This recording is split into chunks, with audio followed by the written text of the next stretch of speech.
Hi, everybody. Thanks for being back with us for our second edition in a row. This is our podcast number 320. And my friend Keith Giles is with me. And as we said last week, I first had the privilege and pleasure of interviewing him a couple of years ago on podcast number 78. Guys, the time has flown by. And you've written several books since then and launched out on other things. But thanks for being back with us again this week. Oh, Paul, it's wonderful to be back with you again and continue our conversation. This is great.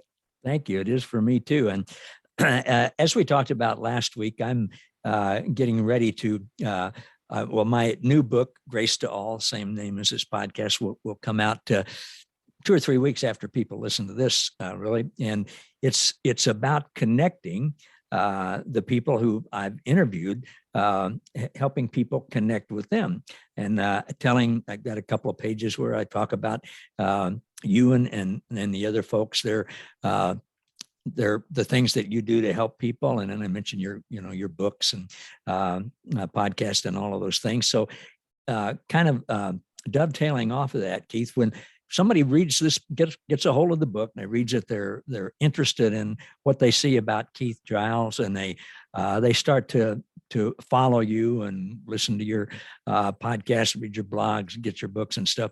What are they going to find? How's their life going to be enriched by connecting with Keith Giles?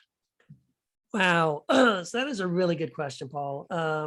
I guess I can say what I hope they're going to find. And this is kind of based on, I guess, a little bit of what my intention is, as well as some feedback I've been getting, from people who have read my books or listened to my podcast or read my blogs, whatever. Something that I really love to do is to take complicated ideas and concepts and simplify them for the average person.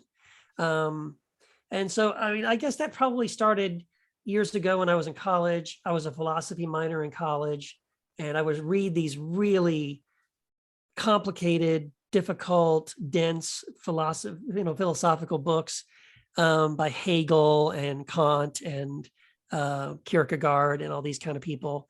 And sometimes I remember sitting there, as a college student, reading some of these philosophy books. And sometimes I would read the same page, or even sometimes the same paragraph, like 20 times over and over, reading it slowly and think, okay, what does that mean? Okay, what is this? Until I finally sort of cracked the code, and I would be like, oh, okay, I get it. He just means, something really simple. He's just trying to say this and this equals that, or means that. Okay. And so I also do remember, after I would spend all that time and energy trying to break down, what is this complicated idea they're trying to communicate? And when I finally broke it down, I realized it was just this really simple sentence. It was like, why didn't they just say that? It really made me angry. Like, the person writing this is obviously a very intelligent person. They could just say something really simple, but they don't. They make it kind of, I don't know if they're doing it on purpose or they just don't know how to say it simply. But anyway, that kind of thing used to always bother me. And then I just would always run into people who felt that same way about the Bible, or they think, well, I read this, but I don't understand this, or what about this? What about that? They had questions about things. And I'm just kind of a weird person in that I love reading and studying some of these topics, whether that's early church history or, reading like Rene Girard or David Bentley Hart, or some of these other like theologians and people that are like really, really smart and spend a lot of time working things out and, trying to explain complicated things. And the average person probably won't do that. So what I love to do is to kind of be able to take these things that I've learned and just make them super simple, to just say, hey, everybody, I just want you to know this, something really basic and simple, explain it in ways they kind of go, oh, okay, yeah, I get that. And because I just kind of feel like that's not very common. I think a lot of times people do, maybe they're trying to show off how smart they are. I don't know. But whatever it is, I just feel like a lot of times people I run into are very confused about certain things. And so hopefully, yeah, when you read my blog post, you read my books, you listen to my podcast, I think that's what you're going to come away with, is that I will usually start with something like an idea or a premise or a thought or a question, and explain it in a way that by the end of it, you should just go, oh, I totally get it. I understand that. Thank you. It makes sense now. Wow, that's wonderful. My wife and I went at our age, we're both 74 right now, and when we watch a ball game on TV or something, sometimes there will be a commercial, and we'll both go, "What was that about?" and our kind of standard answer, one of us will say to the other, "If you got to explain what that's about, Now, part of that, I'm sure, is our age demographic. Sure. But if you have to explain what something's about, something could be getting lost in the message. So that's a great talent and ability that you have. And I'm going to drop something from my vocabulary. People used to tell me they got a major or minor in philosophy, and I would say, "Well, yeah, what do you do?" Say, "Would you like fries with that?"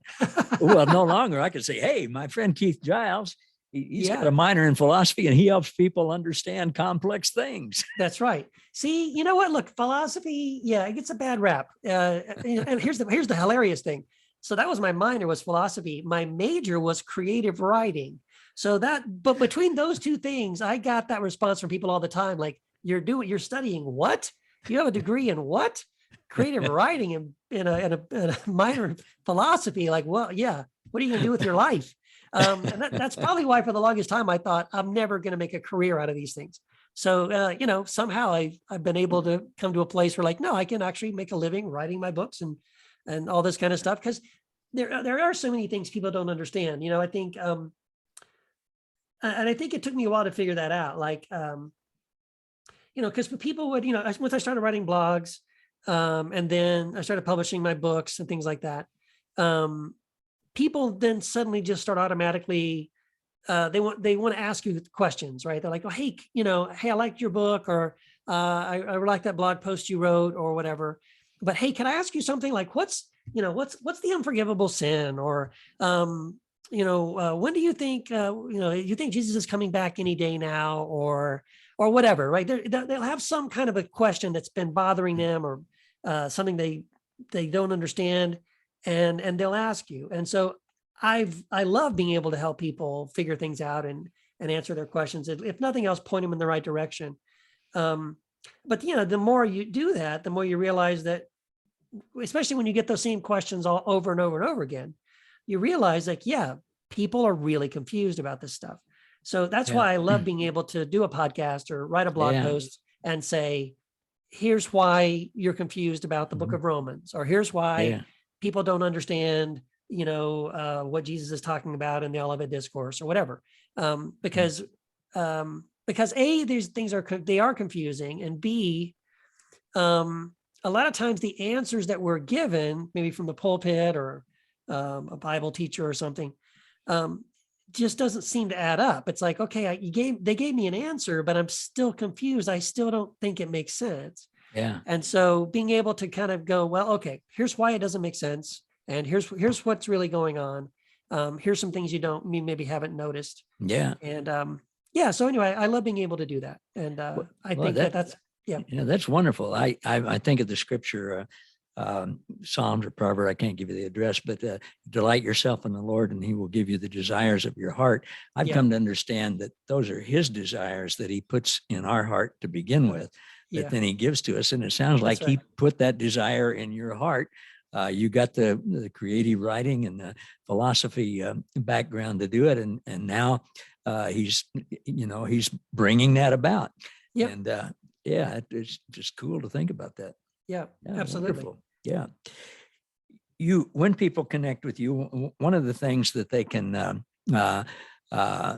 experience is your Square One course. And I have friends who've taken that and rave about it. And I know that you're going to have a new class come out soon after this podcast comes out. So tell us about that, if you would, and what's happening there. Yeah, you know what? Thank you. Thanks for asking me about that. So Square One is something I started a little over 2 years ago. And it kind of came out of what I just was saying a little bit, like just kind of, first of all, noticing that, man, people come to me a lot asking me specific questions related to their deconstruction, whether it's a specific, belief, or, a question about the cross or hell or the end times or the afterlife or whatever. so people were always asking me these kinds of questions. So I could see people had a lot of anxiety and uncertainty about a lot of these kind of things. And then what I was feeling was, I get these private messages on Facebook or Messenger or email, whatever, right? And they'd ask me, so some guy asked me a question. Sometimes we get on the phone. I've actually got on the phone with total strangers and we'll talk for half an hour, whatever, and try to help them, kind of counsel them through whatever they're going through in their deconstruction. And I've been doing that for the last probably 4 or 5 years at least. And it just felt unsatisfying, Paul, because I realized like, okay, I talked to this guy for an hour, or I answered this person's question, kind of a stranger. I just kind of connected with them on Facebook or whatever. And I answered that question. And then like, I never hear from them again. I have no idea where they ended up. I don't know what's going on with them. And so it just kind of felt like, am I really helping people? I don't know. I can't really tell if I'm really helping people or not. So I just kind of thought, okay, what if I could come up with like a 12-week course where I would sort of take one of these kind of major questions that have come up more often than anything else. Most of the questions I get asked all the time anyway. And if I just have one session, a week where I kind of record a video session, address that problem or that concern, maybe give them some things to think about during the week. And then we all got together on a Zoom call on the weekend together for an hour and a half, and just kind of checked in like, hey, everybody, how are you tracking with this? What's your struggle with this? What are some things you're still unsure about? And it's not just me, like I'm just facilitating the conversation. It's this community of people that come together. We have usually anywhere from 15 to 20 so people every round of Square One, every Square One group that we do together. And then it's the same people coming back week after week. Then the next week we have another session, and we have another thing that I know people struggle with and deal with. And then we have some other things to think about during the week. And then we have another Zoom call to follow up on that. And so I was able to kind of put this thing together. About the first 6 weeks, we deal really, really targeted on the deconstruction part. And then the last 6 weeks, we deal with really the reconstruction part of it. And here's why, and this is really why I was most excited about putting together Square One, is that I was realizing that so much of what I do already, whether it's my book or my blogs or my podcasts or whatever, and not just me, but like everything else that's out there, it's all very focused on deconstruction. There is all kinds of resources on deconstruction out there. And I think that's great. I'm really glad there's so much out there. And again, I've contributed a lot to the deconstruction space, helping people processing deconstruction. But what I realized was I couldn't find almost anything focused on reconstruction of faith. And I realized like, if people need anything, it's that. They need to figure out like, okay, I don't believe this. I don't believe that. I don't do this anymore. I don't think that anymore. But what do I believe? And what do I do? And what does the future look like now that I've sort of closed the door on all these other things, but I haven't opened any doors in any new directions. And so that's the most exciting thing for me, is helping people. And I do this, I help them figure out for themselves what their reconstruction process looks like, because I never tell anybody what it should look like. How am I supposed to know? Everybody is going to be at a different place. Everyone's reconstruction process is going to look different. What I try to do is I use the analogy, it's like a salad bar or like a smorgasbord.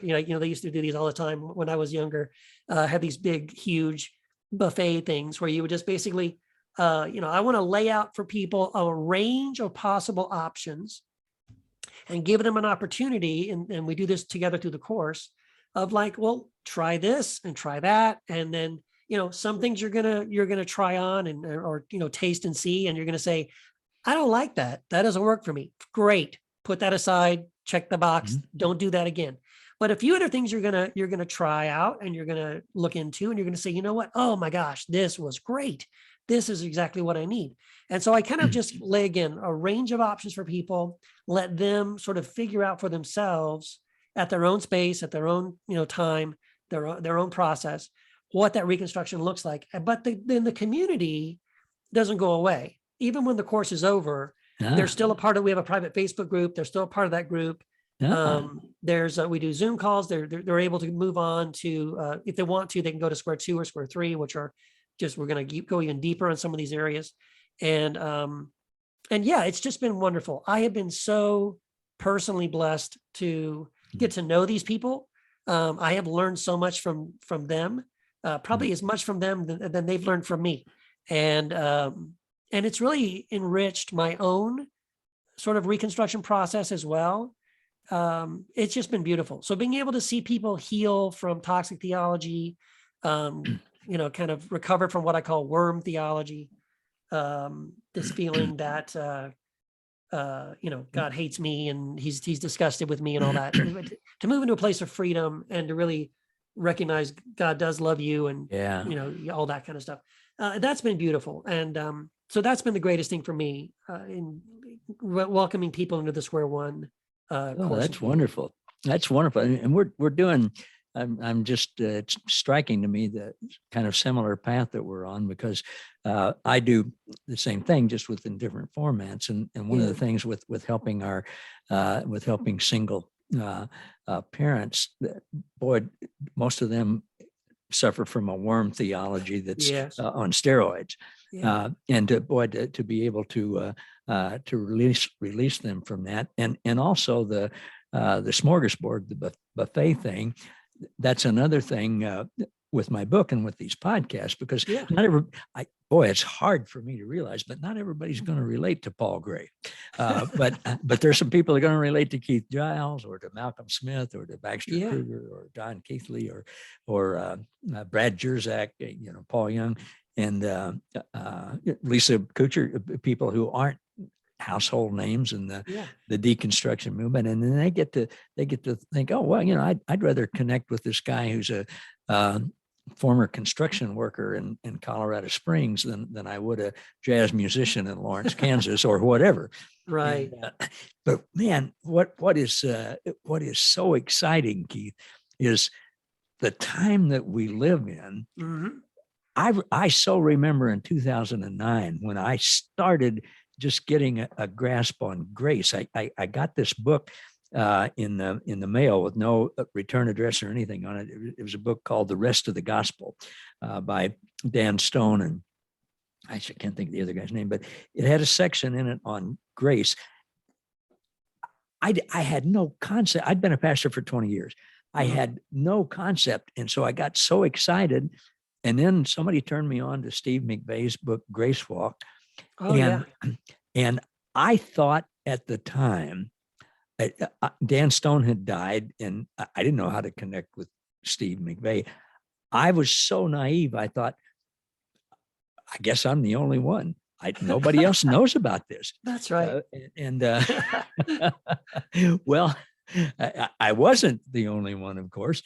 I just didn't know about anybody else. And because of social media and the internet today, the fact that we can, I'm preaching to the choir, obviously, but the fact that we can connect with so many people with diverse backgrounds, with different interests, with different, coming from different theological backgrounds and all of this kind of stuff. It's such a rich time to be alive. And it's so much fun to just to see people and get to know them and to find out their stories. Yeah, that's exactly right. No, you're right. I think I say this all the time to people, like, we live in the future. We really do. If you'd have told me when I was in grade school of the ability of the technology to be able to have a device in my pocket that was a camera and a video recorder and a telephone, and I could, chat with people on the other side of the planet, and like all these things, like what? And it would be this little tiny, thin little piece of glass. I mean, no, what are you talking about, right? Or the internet, like Zoom and having video chats. I mean, this was like the Jetsons when I was a kid. It was like, oh, that'll never happen. This is the future. But we live in that future now, and it really has been. You're right. It's just, I'm very, very grateful for the internet, for all these wonderful tools that we have through social media and YouTube and video and Zoom and all this stuff. Because it really has made us recognize just how much we're all alike. I mean, we're different, right? Yeah. I mean, like in Square One, there's people in Australia, New Zealand, and England, and all over the US, and people in South America and Canada. And so they're all kind of spread out. But once you actually start talking to people and listening to people, you find a bit of your story in their story. You find something that they have that they can contribute. They're like, that does it. That answers the question. That is the missing piece of what I was looking for. And it's just been wonderful. Yeah. It's been such a wonderful blessing. It I love has. it. Well, Yeah. I do too. I think that's in part what Jesus meant when he said, you'll do even greater things than I did. Yeah. Yeah. Not greater in one sense, but connecting with more people in the That's same right. amount Yeah. of time. And Yeah. I hadn't heard that phrase before. We live in the future, but I'll That's what make I that. think. Yeah, I'll credit you with that for a couple of weeks, and then it'll be mine. And it's yours. It's yours. There you go. Oh, that joke's getting old, but I still have it. Hey, thanks again, Keith, for doing this. We're about out of time. So if you would tell people again how they can connect with you, and don't leave anything out. I mean, tell about all the different things you're doing, if you would. The problem is I'm not sure I can remember them all, but I'll try. So I blog at keithgiles.com. It's over on Pathos. I have a Patreon page, patreon.com/Keith Giles. Just started doing a weekly Inner Circle blog series every Friday. It'll be a different, looking at the Gospel of Thomas and the sayings of Jesus in the Gospel of Thomas. That's a lot of fun. I do Heretic Happy Hour Podcast. I do Second Cup with Keith, which is a solo podcast where I have a lot of fun. Kind of just each week I take one little specific thing and we kind of just do a deep dive into it and hopefully simplify some complicated concepts. So Second Cup with Keith and Threads, both of those podcasts, that's like an interview podcast I do. Those are both on the Ethos Radio app. You can download those on your Apple or Android phone. Just go to the App Store and download Ethos Radio and you'll have both of those sent to your phone every other Monday. And then I started doing a Apostates Anonymous podcast with my friend Matthew Distefano. It's a lot of fun. We do fake commercials. We made up these fake sponsors every episode. We had so much fun doing these hilarious commercials for fake sponsors. So if nothing else, you get a kick out of that. And of course, my books, the Jesus Un series, there's 7 of them in the series, all available on Amazon in print and Kindle and audiobook. Oh, what else? Square One, we mentioned. I do. The next round of Square One, I think. So we just started week 1 here in February as we're recording this. So I think the next round will be starting in probably April, end of April, something like that. Yeah, so if anyone's interested in that, you can contact me. I'm on Facebook, Instagram, and Twitter. Love to meet people, interact with them. And then as I don't know if I said or not in this episode, but every month I do a 3-week book course on one of my 7 books in the Jesus Un series. And every month it's a new book. It's only $20. And we go through chapter by chapter, go much deeper even than the book goes, because I have extra material I didn't get to include in the book that we can talk about in the class. And that's just been a blast. It's been a lot of fun walking through those with people. I think that's everything.